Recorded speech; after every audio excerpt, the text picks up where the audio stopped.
তাহলে গত ক্লাসে আমরা শুরু করেছিলাম রিভার ট্রেনিং এর কথা, এবং রিভার ট্রেনিং এর জন্য আমরা দেখেছিলাম যে রিভার ট্রেনিং আমরা এটাও ক্লাসে আলোচনা করছিলাম যে রিভার ট্রেনিং আমরা প্রায় বলে থাকি নদী শাসন বাংলায়, এবং এটা নিয়ে আমরা আলোচনা করে বুঝতে পারলাম যে রিভার ট্রেনিং ওয়ার্ডটা অ্যাপ্রোপ্রিয়েট হয়, নদী শাসন আসলে করা যায় না, টার্মটাতে ফ্লেক্সিবিলিটি খুব বেশি থাকে না, এই জন্য আমরা এটা রিভার ট্রেনিং এই বলে থাকি। রিভার ট্রেনিং আমরা ভিন্ন ভিন্ন ভাবে করে থাকি ভিন্ন ভিন্ন ওয়াটার লেভেলের জন্য, কখনো লো ওয়াটার আর লো লেভেল ওয়াটারের জন্য, কখনো হাই লেভেল ওয়াটারের জন্য, হাই ফ্লাড লেভেল ওয়াটারের জন্য, এবং এর দুটোর মাঝামাঝি যে অংশটুকু সেটুকু হচ্ছে মিন ওয়াটার লেভেলের জন্য আমরা ট্রেনিং করে থাকি। আমরা বেশ অনেকগুলো পদ্ধতির কথা বলেছি, সবচেয়ে বেশি জোর দিচ্ছি হচ্ছে আমরা একটা গাইড ব্যাংক ডিজাইন করবো, এবং গাইড ব্যাংকের ক্ষেত্রে এটা টার্মটা এরকমের যে লোকালি এটাকে বান্ড বলে, বান্ড বলে সেটা গাইড বান্ডও বলা হয়। গাইড বান্ড ডিজাইনের জন্য গত ক্লাসে আমরা ছবিটা দেখেছিলাম, উভয় পাশে একই রকম হবে গাইড ব্যাংক, এবং এই গাইড ব্যাংকটা ডিজাইন করার ক্ষেত্রে আমাদেরকে প্রথমেই খেয়াল রাখতে হবে যে এটা দুইটা পার্ট থাকবে, দুইটা অংশ প্যারালাল থাকবে। তাহলে পানির ফ্লো যেদিকে যাচ্ছে দুই পাশে একই রকম ভাবে গাইড ব্যাংক হবে। এটা সেন্টার লাইন আমাদেরকে ডিফাইন করে নিতে হবে, সেন্টার লাইনটা হলে আমাদের দুটো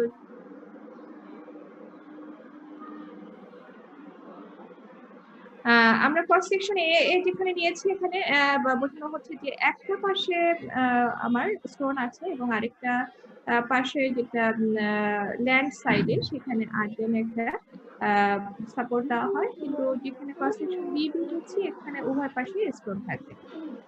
তাহলে আমাদের গত ক্লাসে এটুকুও আমরা কভার করেছিলাম কোথায় আমরা গাইড ব্যাংকটাকে ডিজাইন করতে পারি। গাইড ব্যাংককে কখনো কখনো বলা হয় বেল মাউথ, এবং গাইড ব্যাংকের এই ডিজাইন করার ক্ষেত্রে আমাদেরকে একটা top level of guide bank design define করতে হয়। গাইড ব্যাংকটা প্লেন কেমন শেপ হবে সেটা আমরা ডিফাইন করে নিই, গাইড ব্যাংকের লেন্থ বের করি, কার্ভ হেডের জন্য তার রেডিয়াসটা বের করে থাকে আপস্ট্রিম কার্ভ পোর্শন এবং ডাউনস্ট্রিম কার্ভ পোর্শন হিসেবে।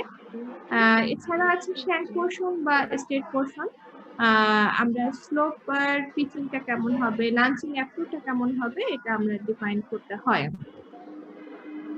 আমরা যেটা খুব প্রায়োরিটি দেই সেটা হচ্ছে যে গাইড ব্যাংকের সাথে যে হাই ফ্লাড লেভেল আমাদের জানা আছে, কিন্তু তারপরেও কতটুকু হাইট পর্যন্ত আমাদের গাইড ব্যাংকটা হওয়া উচিত সেই অংশটুকুর ক্ষেত্রে আমরা দেখা যায় যে একটা অ্যাফ্লাক্স অ্যাড করে থাকি, এবং অ্যাফ্লাক্সের ক্ষেত্রে আমাদের এই অ্যাড করার পদ্ধতিটা এরকম নয়, আমরা সাধারণত 1 থেকে 1.2 মিটার বেশি অ্যাফ্লাক্স দিই। আমরা কমনলি যেটা দেখি যে 1 মিটার অ্যাড করলে হয়, তারপরেও 1.2 পর্যন্ত আছে। তাহলে তোমরা আমার জন্য তোমাদের খাতায় যেটা লিখবে ল্যাসিস ডিজাইন পেরিমিটার, ল্যাসিস ডিজাইন পেরিমিটার এটা আমরা ক্যালকুলেট করব পি দিয়ে, এবং পি এর ক্ষেত্রে 4.75 হয় কিউ, কিউ এর ক্ষেত্রে অবশ্যই ইউনিটটা একটু খেয়াল রাখবে, কিউ এর মান হবে মিটার কিউব পার সেকেন্ড। তাহলে পি ইকুয়াল টু 4.75 কিউ। এখন একটু খেয়াল করে দেখো, আমি কিন্তু বলেছিলাম যে আমরা যখন ওই ল্যাসিস ডিজাইনের পেরিমিটার পিটা বের করব, পি দিয়ে কিন্তু পুরোপুরি ক্লিয়ার ওয়াটারওয়ে বোঝা যাবে না। ক্লিয়ার ওয়াটারওয়ে বুঝতে হলে এর সাথে আমাকে একটা নির্দিষ্ট পার্সেন্টেজ অ্যাড করতে হবে। সেই পার্সেন্টেজটা কেন অ্যাড করতে হবে? কারণ ক্লিয়ার ওয়াটারের সাথে নির্দিষ্ট সেই পার্সেন্টেজটা অ্যাড করতে হবে আইদার ক্লিয়ার আছে অথবা কোনো অবস্টাকল আছে। তাহলে পি কোন অংশটুকু বলেছিলাম, পি এর সাথে সেই 10 থেকে 50% সাধারণত অ্যাড করা হয়। আমরা যার তথ্য অনুযায়ী ডিজাইনটা শিখছি সেই তথ্য হচ্ছে গেইল, গেইলের রিকমেন্ডেশন অনুযায়ী আমরা গাইডলাইন ডিজাইন করতে চাই, এবং গেইলের সেই তথ্য হচ্ছে পি এর সাথে 10 থেকে 50% অ্যাড করব।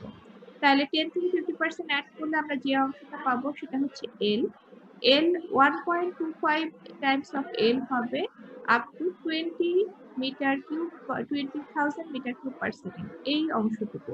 তাহলে এই অংশটুকু কাকে বলছি? এই অংশটুকু বলছি আমরা ডাউন স্ট্রিমের যে ট্রানজিশন অংশ আছে সেখান থেকে আপ স্ট্রিমের পিক পর্যন্ত। তাহলে এই অংশটুকু আমাদের কাছে থাকে 1.25 টাইমস অফ এল। আমরা এই এলটা যখনই জেনে যাচ্ছি তখন আর এর মান বের করা আমাদের জন্য সহজ হচ্ছে, এবং 1.25 টাইমস অফ এলটাও ব্যবহার করে আমরা ডাউন স্ট্রিমের রেডিয়াসটাও বের করা সহজ হচ্ছে।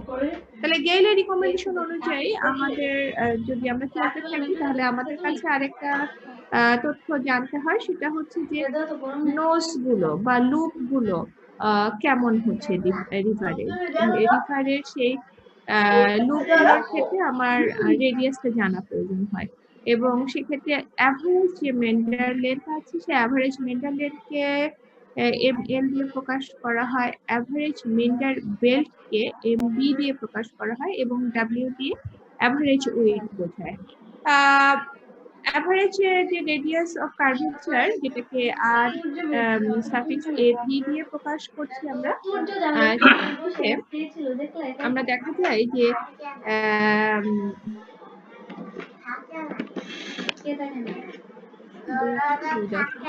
দুই এর মধ্যে থাকে। তাহলে এই ছবিটা একটু খেয়াল করে দেখো, এই ছবির ক্ষেত্রে তোমরা কি আমার কথা শুনতে পাচ্ছ? Yes ma'am. আচ্ছা, না আমার এখানে ইন্টারনেট আনস্টেবল দেখাচ্ছে, যার কারণে সমস্যা হচ্ছে না।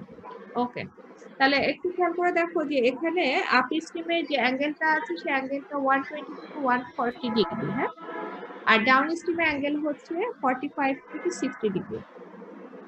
তাহলে আর এর মান আমরা উপরে যেটা দেখছিলাম 0.45 টাইমস অফ এল, আমরা আর যদি উপরের টুকু বের করতে পারি তার অর্ধেক হবে বা হাফ পোর্শন আমরা ডাউন স্ট্রিমের জন্য দিব।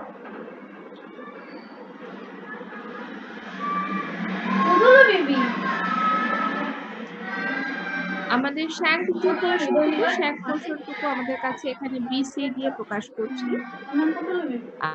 আমরা একটা কথা অবশ্যই খেয়াল রাখবো যে মিনিমাম ড্রপ হতে হবে 4 মিটার। তাহলে এই তথ্যগুলির সাথে সাইড স্লোপের মান 1.5 থেকে 1 ভার্টিক্যাল, 1.5 হরাইজন্টাল, 2.5 হরাইজন্টাল থাকবে। আমরা এটাকে 1 ভার্টিক্যাল 2 হরাইজন্টাল ধরে করতে পারি ডিসাইড। 3 বোর্ড আমরা অ্যাড করব 1.2 থেকে 1.5 পর্যন্ত। স্লোপিং যে সাইডটা পানিতে থাকবে সেখানে আমরা স্লোপিং এ অংশগুলোতে পিচ করব, এবং পিচ করার জন্য পিচিং এর জন্য আমরা স্টোনের ব্যবহার করতে পারি, কনক্রিটের ব্লক দিয়ে ব্যবহার করতে পারি। এখানে একটা গ্রাউন্ড রুল হচ্ছে যে একটা মানুষ যতটুকু ওজন ধারণ করে ওখানে ফেলতে পারে, 1 ম্যান স্টোন আমরা এখানে প্লেস করব। তবে এখানে স্টোন মানে শুধু স্টোন হবে না, কনক্রিট ব্লক করতে পারে, কখনো কখনো বালুর বস্তাও দেওয়া হয়। পিচিং এর ক্ষেত্রে আমরা একটা কাজ করব যে পিচিংটা আসলে হাই ফ্লাড লেভেল যাওয়া হবে, তার সাথে অ্যাটলিস্ট 1 মিটার উপরে যেন আমরা পিচিংটা প্লেস করতে পারি। আমরা রেয়ার যে সাইড আছে, রেয়ারের যে সাইডটা যেটা ল্যান্ড পোর্শনে থাকবে সেই পোর্শনটাকে স্যাঙ্ক বলবো, এবং স্যাঙ্ক পোর্শনটাকে আমরা পিচিং দিব না। স্টোন বা কনক্রিট ব্লক দিয়ে সাধারণত দেই না, আমরা এটা দিয়ে মাটি দিয়েই ওটাকে ঢেকে দেই বা কোটিং দিয়ে দেই। পিচিং এর জন্য আমরা থিকনেসটাকে বের করে থাকি। পিচিং এর জন্য থিকনেসটা আমরা বের করি। থিকনেসটা বের করার পদ্ধতি হচ্ছে T = 0.06 Q এর পাওয়ার 1/3। তোমরা এই ইকুয়েশন তোমাদের খাতায় লিখে নাও।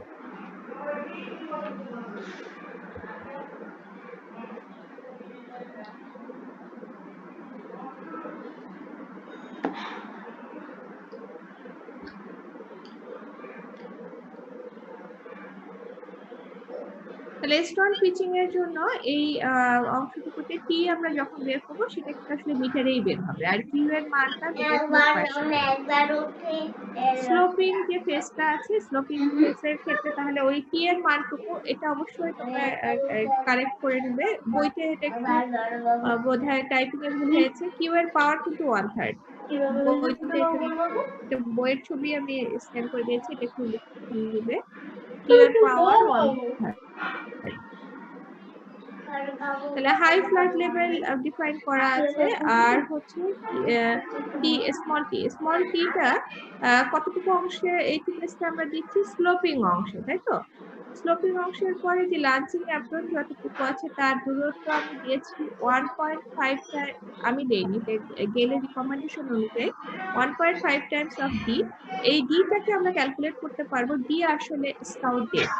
এখন দেখো এই স্কাউট ডেপথ কিন্তু ডিজাইন স্কাউট ডেপথ, তুমি কিন্তু জানো না কতটুকু স্কাউট এখানে হবে।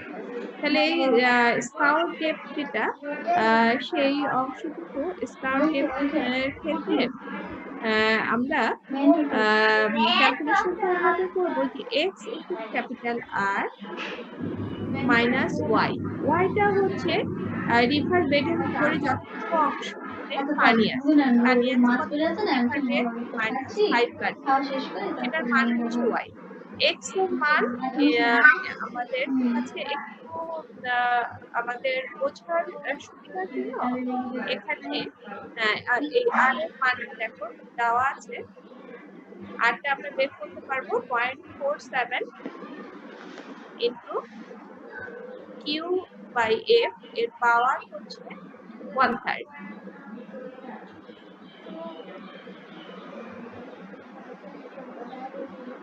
এখন কিউ এর মান আমাদের কাছে মিটার কিউব পার সেকেন্ডে থাকবে, এফ হচ্ছে আমাদের জন্য সিল ফ্যাক্টর, এবং এই এটার সাথে যেটা রিলেটেড আছে সেই রিলেটেড অংশটুকু, তাহলে তোমরা আমার জন্য এই আর এর মানটা কি লিখবে, ক্যাপিটাল আর এর মানটা কি লিখবে?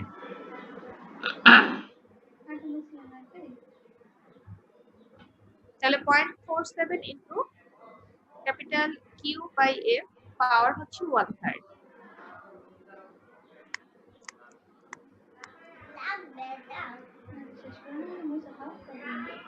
তাহলে এখানে আমাদের কাছে এক্স গুলোর জন্য স্টেট একটা নিচ আছে, ট্রানজিশন আছে, নোজ থেকে স্টেট পোর্শন, নোজ থেকে গাইডলাইন পর্যন্ত এই এক্স এর ভ্যালুগুলো দেওয়া আছে। ডি এর মানটা আমরা ক্যালকুলেট করব যখন 1.25 বলে দেওয়া আছে স্টেট অংশ, তার সাথে আর এর মান করব এবং ওয়াই কে বিয়োগ দিব। ওয়াই কে বিয়োগ দিব হচ্ছে ওয়াই আমাদের জন্য সেই বেডের উপরে কতটুকু পানি আছে তার উচ্চতা। আর এর মানটা আমরা বের করতে পারবো Q by F power 1/3 into 0.47। আর এই অংশটুকু সম্পর্কে বলে দেওয়া আছে যে আমরা যদি ক্যাপিটাল টি এর মান বের করতে চাই সেটা 1.9, স্মল টি কিভাবে জাস্ট বলে দেওয়া আছে। তাহলে একটা প্রবলেম করব, সেই প্রবলেমটার জন্য একটু ভ্যালুগুলো লিখে নাও।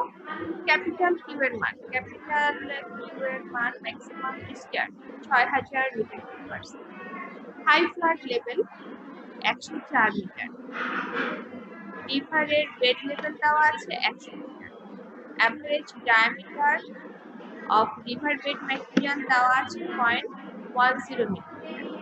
আমাকে বেল বারটাকে ডিজাইন করতে হবে।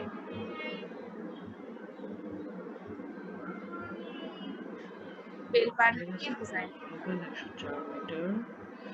তাহলে এখানে আমাদের কাছে প্রথম অংশটুকু ক্যালকুলেট করার জন্য ডিসচার্জের ভ্যালুটা 6000, এটা খুব ইম্পর্টেন্ট একটা প্যারামিটার। এই অংশটুকু আমাদের কাছে নিয়ে আমরা ডিজাইন করব যে গাইড ব্যাংকগুলো যে গাইড ব্যাংকের ডিজাইন করতে চাই। প্রথম অংশটুকু দরকার হচ্ছে ওয়াটারওয়ে।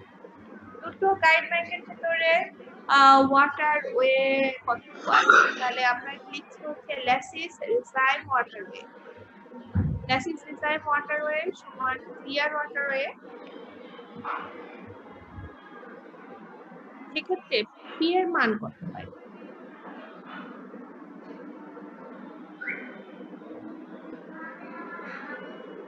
তাহলে পি এর মান কত হবে?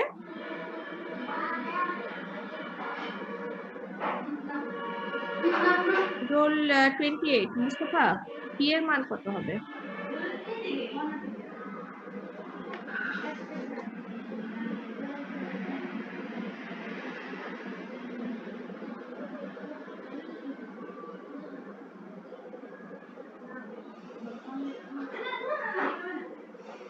মুস্তফা শুনতে পাচ্ছ?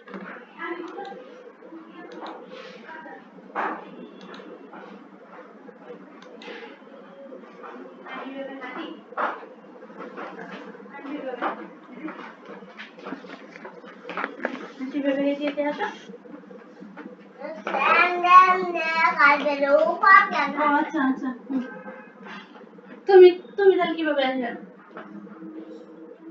প্রজ্ঞা আসবে, প্রজ্ঞা আসতে পারবে। আসো তোমার তো ময়লা নাই। এই তো স্মার্ট একটা বল। সাইড দিয়ে আসছে।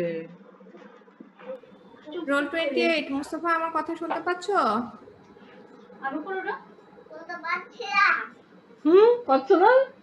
রুটি দিয়ে খেতে বল। পি এর মান কত হবে? রুটি দিয়ে ভালো লাগে। সুন্দর সময় যে নুসলা যে রুটি তোর যে বেবি বেবিটা এই যে নাক লেগেছে। প্রজ্ঞা নাকও খাইছে নছিল। তুমি জানোই গো। রোল 2 রোহিত, কি করতেছো? পি এর মান কত হবে? তুমি কি কথা?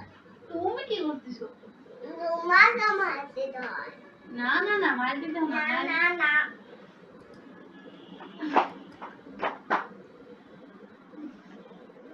এখানে তো মেও আছে কিন্তু। এখানে মেও আছে, তাতে চলে আসবে। আছে এই যে এখানে চলে আসবে টুক করে বারান্দায়। নাই তো। নাই তো। তাহলে আসো আমার কাছে আসো। এটা আমরা দেখি বেবি আমার কথা কি শোনা যাচ্ছে? দেখি বড় বেবি কি করে বরফের মতো বেবি এলো নাকি এখানে যে বড় বেবি আছে। আসো লাস্টে থেকে আসো।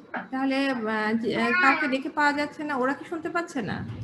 মোস্তফার হলো না একটা সমস্যা, ও মেসেজ দিছে, জুমে মেসেজ এটা দিছে। তো উপরের প্রকাশটা চলে আসলো। ওই যে উপরের প্রকাশটা চলে আসলো। পি এর মান কত? ওই যে উপরের মুস্তফার নেটের সমস্যা আছে। প্রকাশ তুমি নেমে আসো তো। ওই একটু কি রোল নাম্বার 1 তা কি বলো তো, পি এর মান কত হবে? তোমার ছোটবেলা তো এখানে গিয়ে দেখো যে খাট্টা মিঠা হবে। এই যে কি প্রকাশ এখানে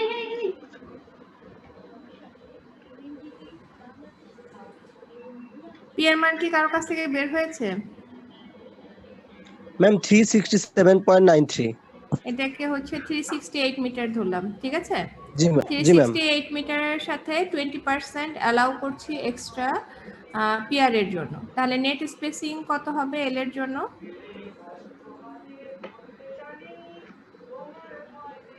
হ্যাঁ, নেট স্পেসিংটা কত হবে?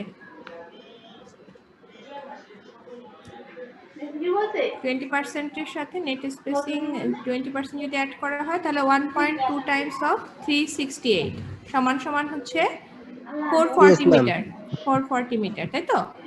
তাহলে আমাদের কাছে যেটা আপস্ট্রিমের গাইড ব্যাংকের লেন্থটা আপস্ট্রিমের জন্য 1.25 এল বের করতে চাই, সেক্ষেত্রে 1.2 টাইমস অফ এল যদি বের করি তাহলে আমাদের কাছে এখানে কত আসছে আপস্ট্রিমের বরাবর লেন্থটা?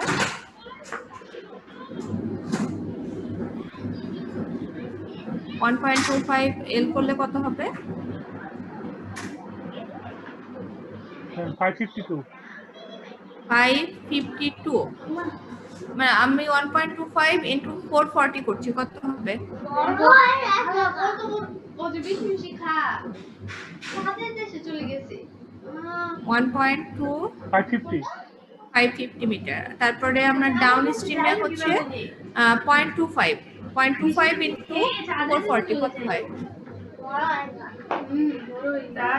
110 আর 110 হলো। তাহলে আমি লাস্ট যে কাজটুকু করবো সেটা হচ্ছে কার্ভ যে হেড আছে কার্ভ হেডের জন্য কে যাবে যে দেখো এই দেখায় 0.45 এল করব। মিনিমাইটি কি কার্ভ হেডের জন্য 0.45 এল এর জন্য যখন কার্ভ এলে পোর্শনের জন্য করলাম, হ্যাঁ, তাহলে কত হলো কার্ভ হেডটুকু? এল কিন্তু 440। 198 আচ্ছা 198 না 94? আচ্ছা ওইটা দেখতে চাও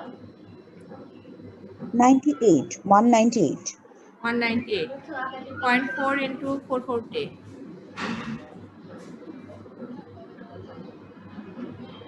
0.5 into 440 198 হয়। ওর কত ছোট দেখো কত বড় এটা কারণ আচ্ছা তাহলে আপনি স্টিম কার্ভ অ্যাঙ্গেলে আমরা কত ধরতে পারি? আমাদের একটা গাইডেন্স দেওয়া আছে তাই না? আপনি স্টিমে কার্ভ অ্যাঙ্গেলের পোর্শন কতটুকু ছিল? মেঘের ফুল আপনি স্টিম যে কার্ভ অংশ সেই অংশটুকুর জন্য আমাদের কত ছিল? একটা গাইডেন্স বলে দেওয়া ছিল না? 120 থেকে 140। 120 থেকে 145 তাই না? আর ডাউন স্ট্রিমে কত ছিল? 45 থেকে 60 পর্যন্ত, তাই তো? তাহলে এই ছবিটা দেখে প্রত্যেকের খাতায় ড্র করবে। এই ছবিটা দেখে প্রত্যেকের খাতায় কি কি ড্র করবে? এল এর মান সমান 440 আর হচ্ছে 1.25 এল নিয়েছি কারণ হচ্ছে ডিসচার্জের পরিমাণ 20,000 মিটার কিউব পার সেকেন্ডের মধ্যে আছে। তাহলে ওই 1.25 এল এর অংশটুকু কত আছে আমাদের জন্য? 550, তাই তো? আর 0.25 এল এর অংশটুকু কত আছে? 110। আর 0.45 এল এর অংশটুকু হচ্ছে 194। তাহলে ছবিটা কেমন হবে? প্রত্যেকে খাতায় ড্র করবে। আমি এখান থেকে আমার ভিডিও অফ করা আছে, তোমাদের কাছ থেকে আমি দেখবো প্রত্যেকের খাতায় ছবিটা আঁকা হবে আমাদের যে ভ্যালুগুলো আছে তার প্ল্যান ভিউটা।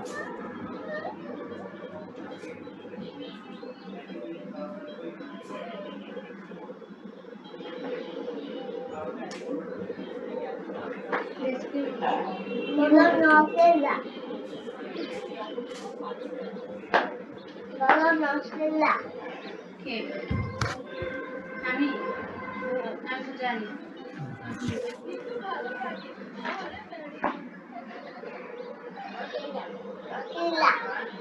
দেখো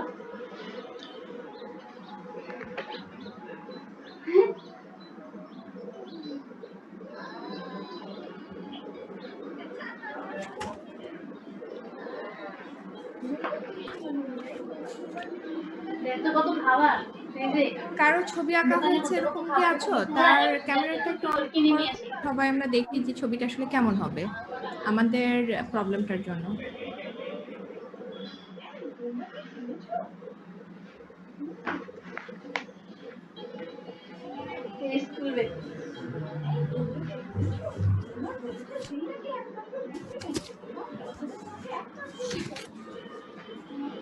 কি বলে একজনের বুদ্ধিমতী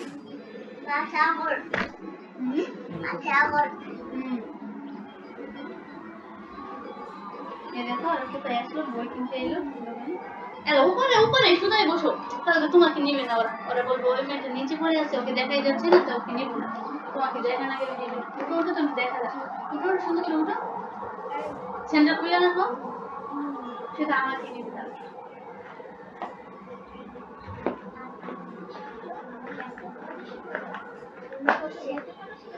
হ্যাঁ রে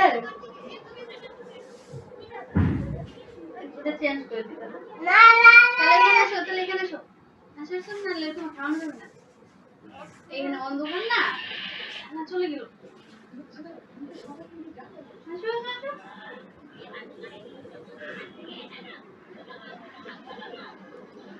আলাদা দেখলে সব জুবায়ের ছবিটা কি আঁকা হয়েছে?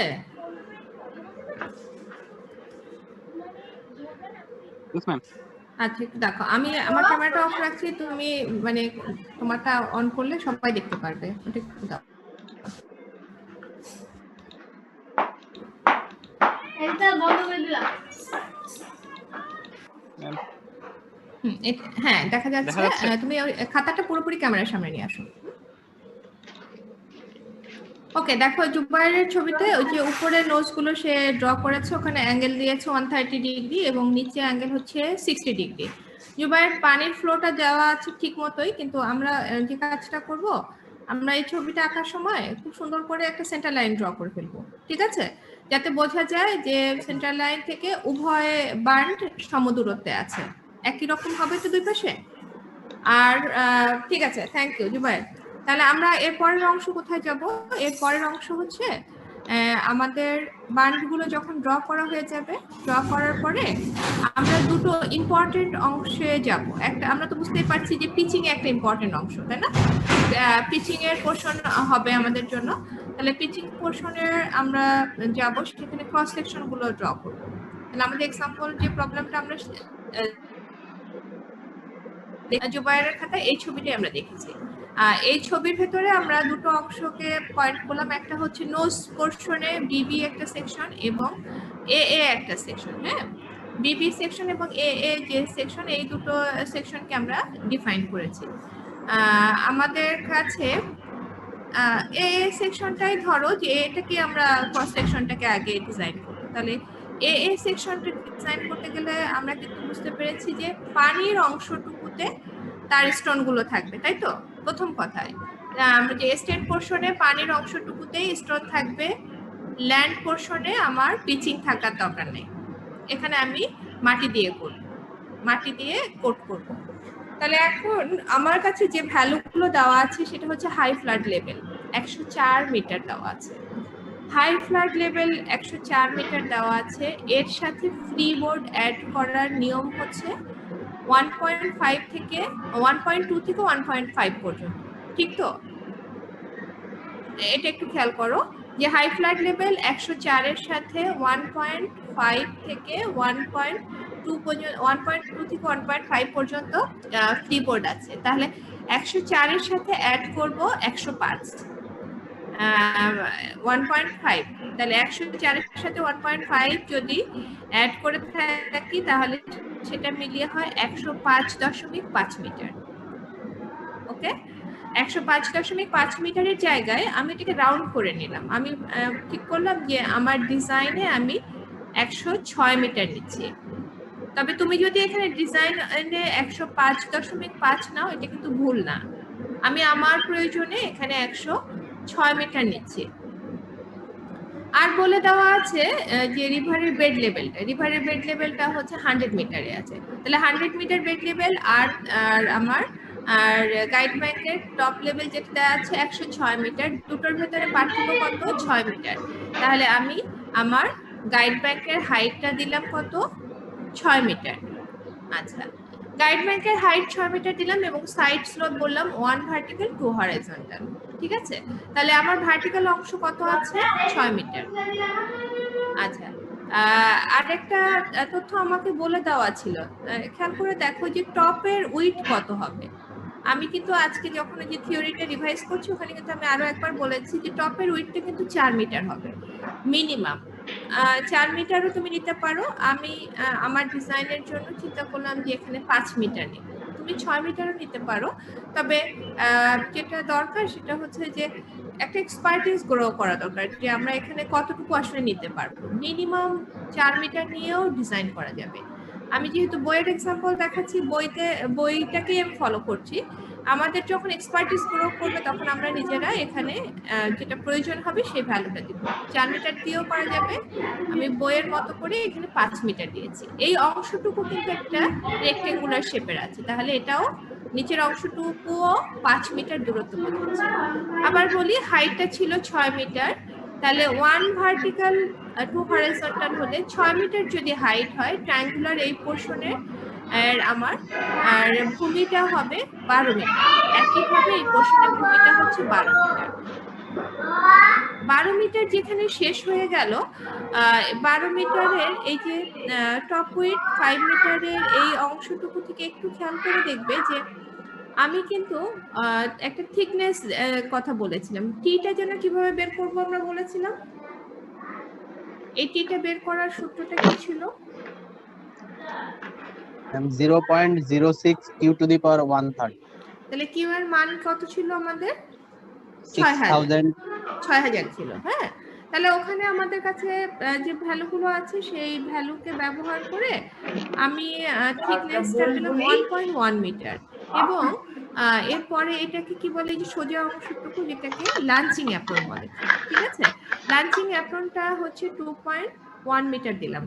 তাহলে আমার এখানে ডিজাইনের ভেতরে কোন অংশটুকু এখনো আমরা ডিসকাস করিনি, সেটা হচ্ছে লাঞ্চিং অ্যাপ্রনের আসলে দূরত্ব কতটুকু হবে, তাই না, এর দৈর্ঘ্যটা কতটুকু হবে।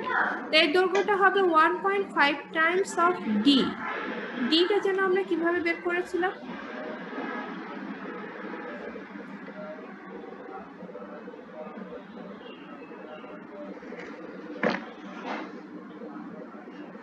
ডিটা আমরা বের করেছিলাম, ডিটা হচ্ছে স্কাউট ডেপথ, তাই না।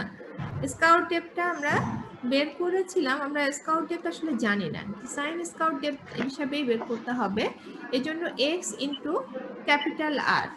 এই ক্যাপিটাল আর বের করার পদ্ধতি হচ্ছে 0.47 কিউ 6000 এফ। এখন খেয়াল করো, এফ কে বলা হচ্ছে সিল ফ্যাক্টর। সিল ফ্যাক্টর এটা ধরে নেওয়া হয় যে তোমরা আসলে এটা ক্যালকুলেশন শিখে এসেছো। ওপেন চ্যানেল ফ্লো যখন করেছো, ডিজাইন করেছিলে ল্যাসিস ফর্মুলা দিয়ে, এই এফটা তখন বের করেছিলে। F equal to 1.76 root over small D millimetre. D small D millimetre, এই কথাটা লিখবে এই কারণে যে ডি তুমি আসলে মিলিমিটারেই পাবে। তো তোমার প্রবলেমে বলে দেওয়া আছে স্মল ডি এর মানটা কিন্তু বলে দেওয়া আছে, তাই না। স্মল ডি এর মান বলে দেওয়া আছে 0.1 মিলিমিটার। কোথায় আমাদের প্রবলেমটা,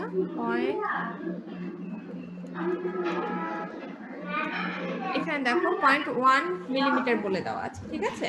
তাহলে এফ এর মান তুমি ওখান থেকে ক্যালকুলেট করে পাচ্ছ হচ্ছে 0.556। কিউ এর মান 6000 divided by 0.556 to the power 1/3 into 0.47।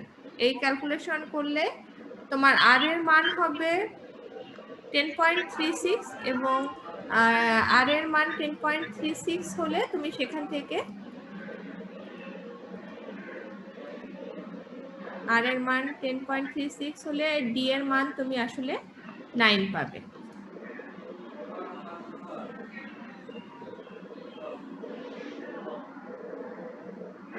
তাহলে সেখান থেকে আমরা আগের স্লাইড যেখানে যাচ্ছিলাম, ডি এর মান 9 হলে 1.5 টাইমস হলে 13.5 মিটার হচ্ছে। তাহলে আমরা ক্রস সেকশন এ দিচ্ছি স্টেট রিচ থেকে, এরপরে ক্রস সেকশন যখন বি দিব সেটা হবে আমাদের উভয় পাশে স্টোনের পিচিং থাকবে। এখন আমরা কিন্তু এটা ক্যালকুলেট করেছিলাম 5 মিটার, উভয় পাশে 12 মিটার, যেহেতু এখানে 6 ছিল, তাহলে 12 2 গুণে 24 যোগ 5, এখানে হচ্ছে 29 মিটার। আর হচ্ছে আমার কাছে ডি এর মানটা দেওয়া ছিল কত, 13.5 মিটার, ঠিক আছে। 13.5 মিটার আমি উভয় পাশে 13.5 মিটারের সাথে একটু ক্যালকুলেশন করব, কারণ হচ্ছে এখানে আর 13.5 মিটার হবে না। কারণটা কি বলতো, কারণ হচ্ছে আমরা যখন এই যে ডি এর কথা বলছিলাম না 1.25 আর ইনটু ওয়াই, যখন আমরা স্টোন পিচিং এর কথা বলবো তখন এই ডিটা হবে আমার জন্য এক্স এর মানটা 1.5 হবে, তাই না। যখন আমরা বি এর মান বিবি যে ক্রস সেকশনটা এখানে দিচ্ছি না, বিবি এর ক্রস সেকশনে কিন্তু তখন ওই যে 1.4 এর যে ইকুয়েশন লিখেছিলাম সেটা 1.25 হবে না, এখানে হবে 2.25, যার কারণে আমাদের ওখানে 13.5 যখন প্রথম অবস্থাতে আমরা পেয়েছিলাম সেটা 13.5 আসলে পাবো না, আমরা 2.25 দিয়ে ক্যালকুলেশন করলে এই লেন্থটা পাবো হচ্ছে 18 মিটার। উভয় পাশে 18 মিটার আমরা দিব, টোটাল আমাদের কাছে 65 মিটার হবে।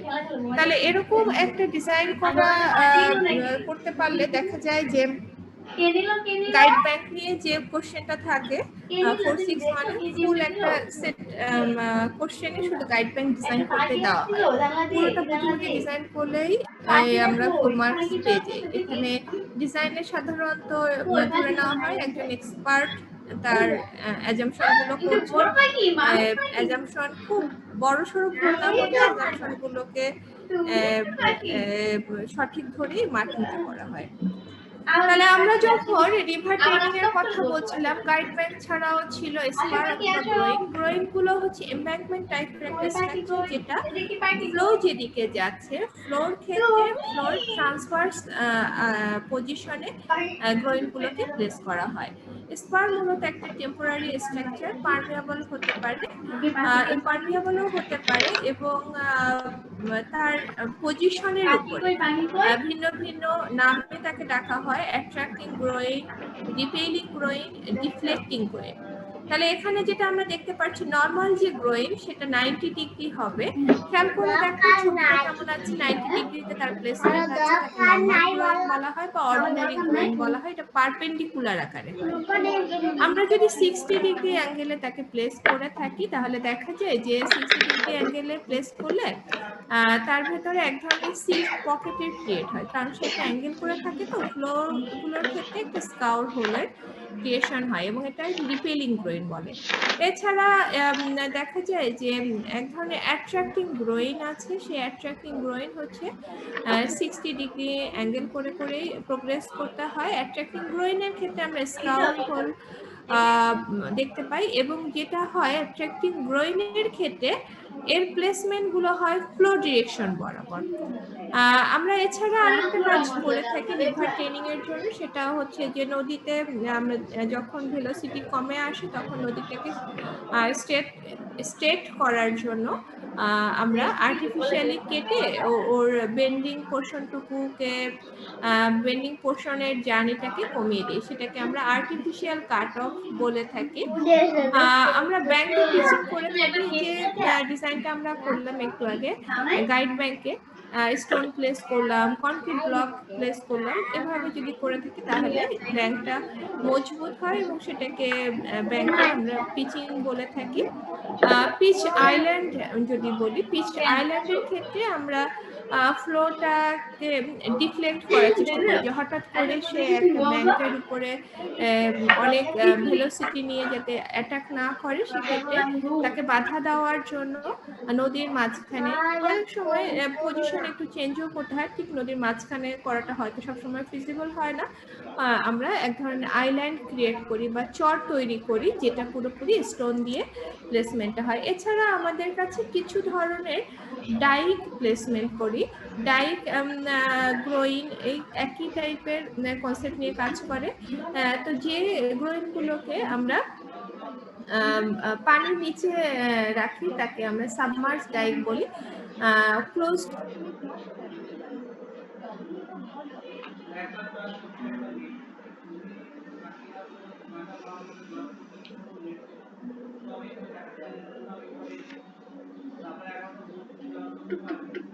টিং টং টিং টং।